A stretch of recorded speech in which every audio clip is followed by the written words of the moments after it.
Let's talk about another tranche. Okay, I talked to you guys about the equity tranche earlier where you can buy it for 50 cents. Now we're going to talk about a tranche that you can buy for 10 to 15 cents. Okay, and the reason you can buy it for a little bit lower is because there's not as much equity spread. But we're going to call it a senior performing tranche. This is the property. This is the actual deal that I did in Elk Grove, California. Not a bad-looking property. Actually, it was the pride of the neighborhood. Let me give you the story and the numbers on it. Again, this tranche you guys can buy for 10 cents on the dollar. That's what you can buy the second note for. This property is worth $230,000. We got $140,000 first. It's current. It's current on the first. The second is owed $40,000. It's in arrears. I mean, they're missing payments of $7,725. That's the reason the bank's going to sell the note to me. They would rather sell the note than foreclose on the property.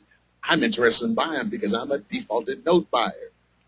This property needs no repairs, and it didn't. It was the pride of the neighborhood. They kept great care of the property. The owners had some credit challenges. How much equity is in this property? Again, if you're new, just take the debt. Don't add the arrears in. Take the debt and then subtract it from what it's worth. I won't give you the answer right now. Next slide. The owners, again, they would rather lose it than sell it. And that's exactly right. No investor, if you're an investor and you thought you could buy this property from the homeowner, they wouldn't have sold it to you. I went in, I bought the note on this property, and that gave me control to make money on this deal. Now, let me show you again how I look at real estate. When I buy the note at discount and create equity out of thin air, again, it was worth $230, $140 on the first, $40 on the second. That's a total debt of what? There you go. I see you guys. I hear you. You're following me. That's great. And how much equity do we have? $50,000. Let me show you what I do when I go in and buy the notes at discount.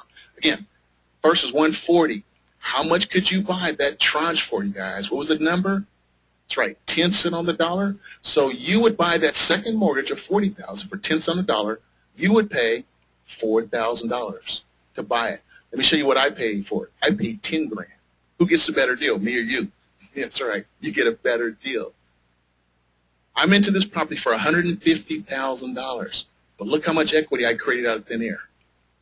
Again, take what the property's worth, minus the debt on the property, I created $80,000 of equity. Here's the check for this property. The homeowners went out and tried to refinance. They said, Terry, we know we owe you $40,000, but we're going to give you $29,000 because we want to take the rest of the money. We're going to go spend it.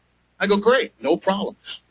Give me the $29,000, and I'll write an $11,000 new second mortgage. So we created a new second mortgage. They started making monthly payments, and then guess what? They decided to refinance again. The owner said, Terry, we would like to refinance the property.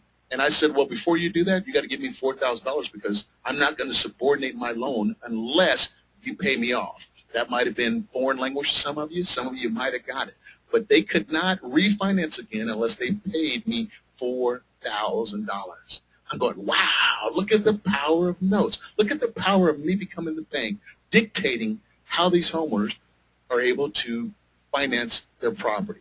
And then I got a third check, or a fourth check, I should say, for final check for $5,900. Now, I know, again, some of you guys saying, Terry, that would never happen in today's market. No, it wouldn't. The reason why is because people are having a hard time refinancing the properties. This was done in a great market. But what I want to show you guys is I bought this note when the market was low, and I held on to it till the market got better. I do believe right now we're in a low market, so if you buy now, hopefully in the future the market will get better, and you'll be able to cash out on your note by getting the owner to refinance. That's just one extra strategy I want to show you guys. Now, what did I learn on this? I learned how to make money on houses even though the owner didn't want to sell the property. Again, everybody on the line, everybody that's listening to me would not have been able to make a profit on this property. Why? Because the owner didn't want to sell. The only reason I was able to make this profit was because I bought the note that was in default from the bank for $10,000, and this is how I got paid. Right here is another